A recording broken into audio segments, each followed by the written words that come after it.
Welcome back to the new video, friends. Today we are going to learn about the biofertilizers. Okay, this is very important topic and for the exams.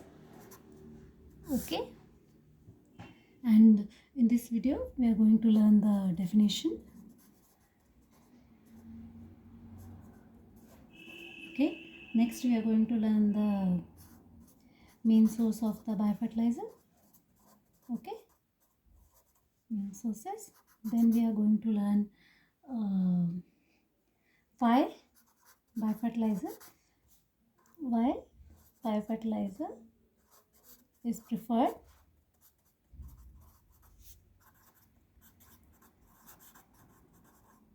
over chemical ones. Okay,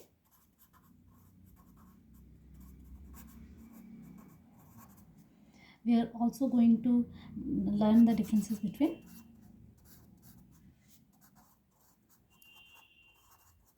manure and biofertilizer. Okay, so these are the some points we are going to learn in this video. Okay, so first of all we will learn the definition of the biofertilizer. Fertilizer. Okay, so the name itself, bio means life. Okay, fertilizer means any substance that increase the fertility of soil. Okay, so the definition says that the organism with the life or the live organisms,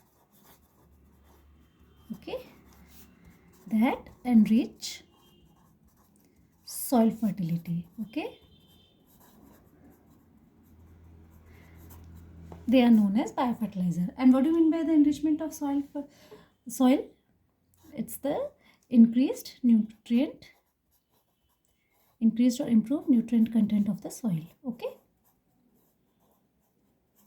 so I will repeat it again. Bio means life, fertilizer means substance that increase the fertility of the soil. So those living organisms that enrich the soil fertility by enhancing the nutrient content, they are known as the biofertilizer. Okay, so now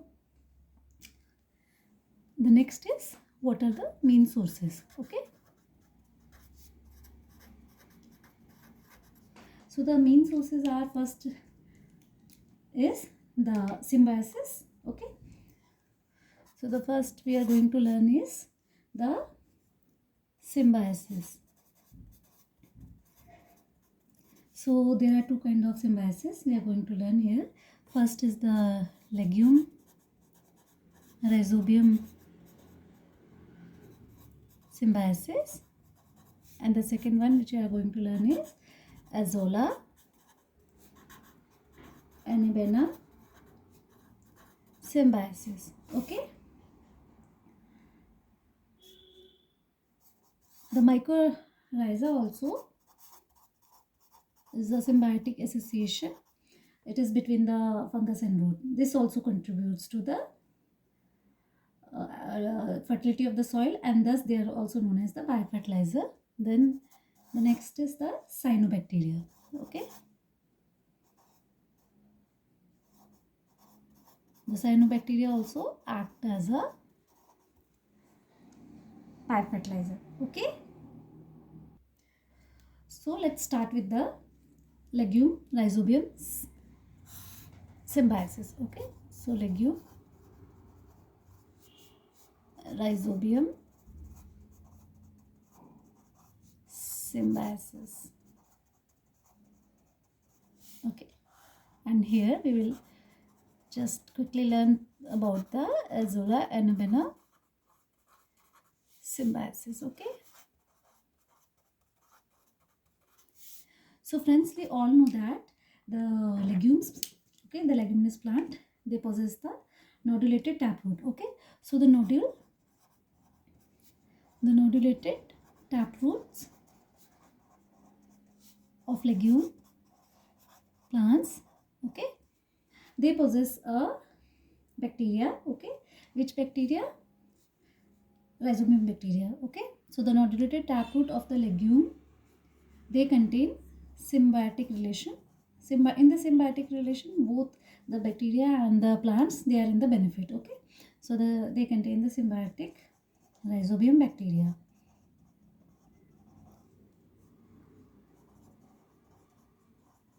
Okay, so now what this bacteria will do, it will fix the atmospheric nitrogen. Okay, the atmospheric nitrogen is fixed by this Rhizobium bacteria. Okay, so the atmospheric nitrogen is fixed by these bacteria in the form of nitrate and nitrites. Okay, and then this form, they are utilized by the plant. Okay, and thus the symbiosis will lead to the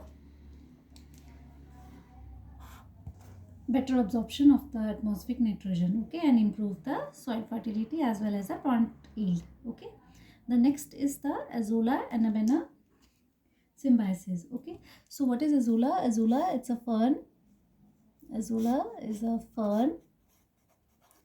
Okay, it's very small and fast growing. Okay, it occurs floating in the water.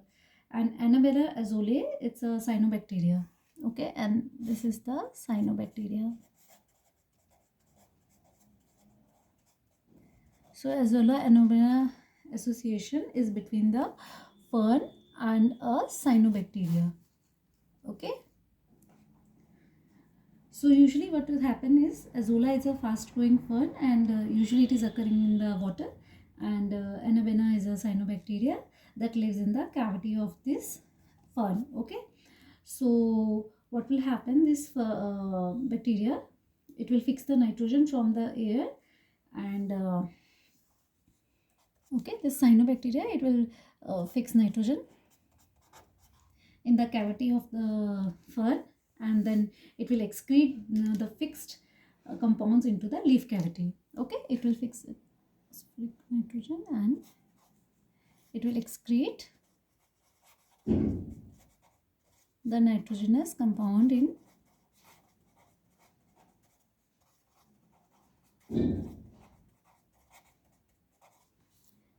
inside the cavity. Okay, where it is present.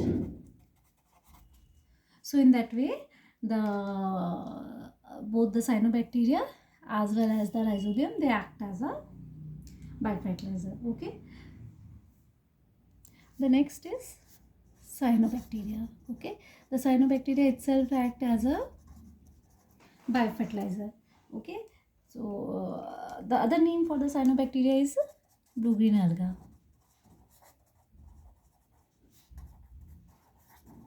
Okay, and there are different kinds of the cyanobacteria like Anavena,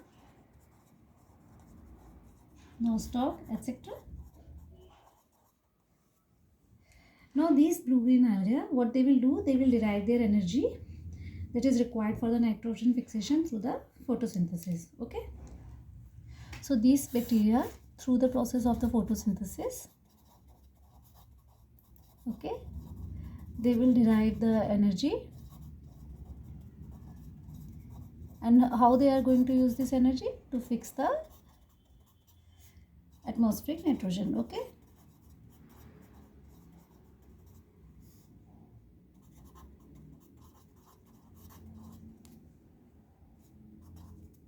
so the blue-green alga, that is the cyanobacteria itself, act as a very important biofertilizer. Okay, then comes the azotobacter. Okay, azotobacter. Okay, so this is also nitrogen fixing bacteria.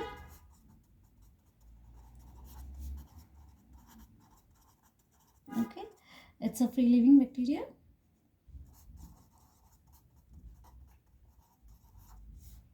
Okay, so this also act as a good fertilizer. Then comes the Mycorrhiza. Okay, so in the exam also it is asked generally, what is the Mycorrhiza? So Mycorrhiza is again a symbiotic relation. Okay, I am going to again tell you what is symbiotic. In this kind symbiotic association, there is association between the bacteria or the fungus with the plants, and in the case of symbiosis, both the parties, they are getting benefited. Okay, so it's a positive association. So mycorrhiza is a symbiotic association between fungus and roots. Okay, roots of the plant and between the fungus. So they are of two kinds, ectomycorrhiza and endomycorrhiza. Okay, ecto means outside and endo means inside. So there are two kinds of mycorrhiza, ecto and endomycorrhiza. Okay.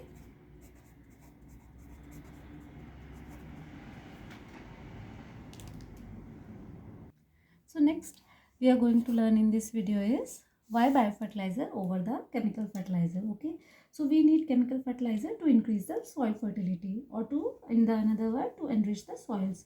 Okay, so now we have a growing population. Okay, so the growing population need what? They need more food.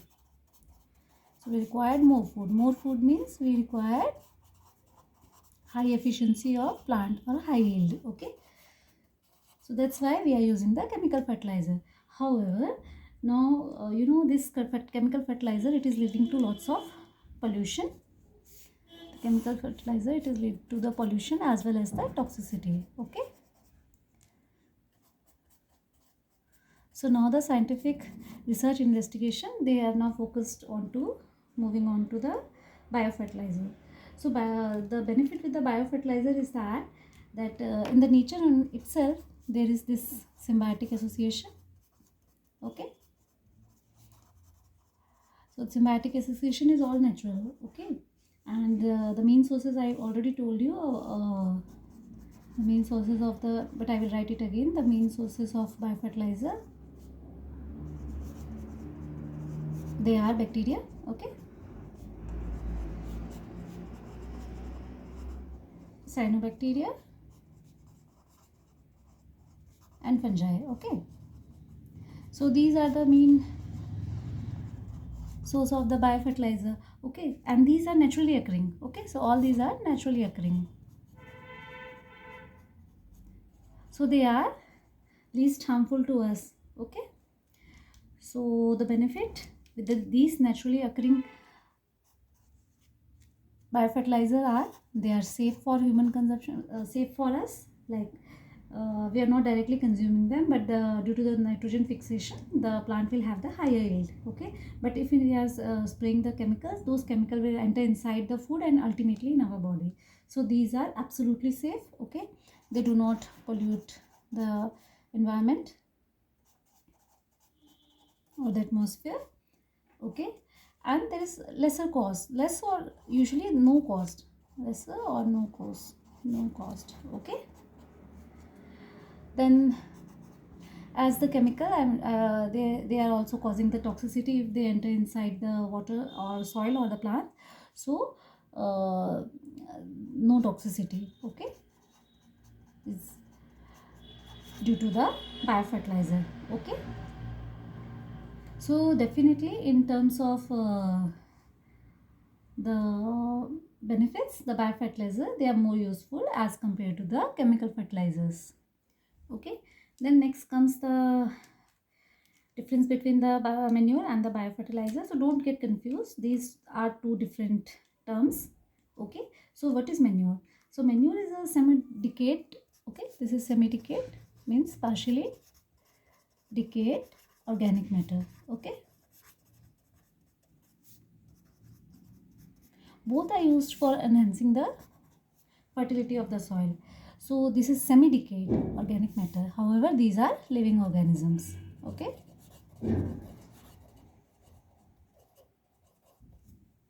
So manures, they are basically essential or important for maintaining the aeration and hydration. Okay.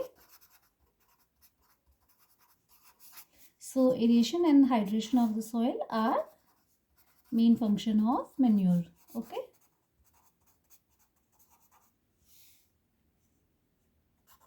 So the main purpose of biofertilizer is soil enrichment. However, they may contribute to aeration also, as well as hydration to some impact, but their main purpose is only the soil enrichment. Okay, and the last difference between the two is that the manure, it's available, it makes available all the types of nutrients. Okay, so the manure application, all types of nutrients we can get.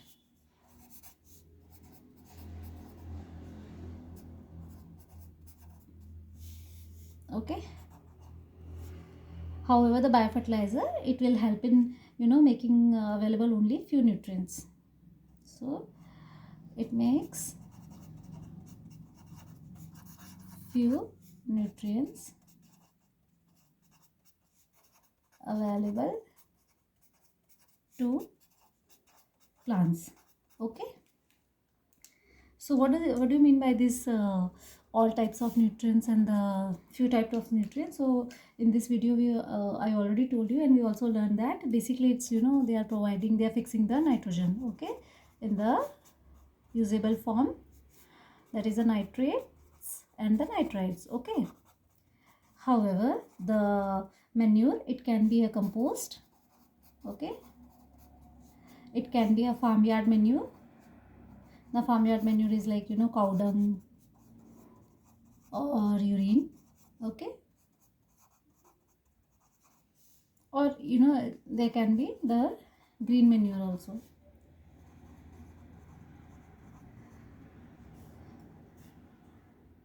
So these are having various sources, so they will provide all different kinds of nutrient to the plants when supplied to the plant manure.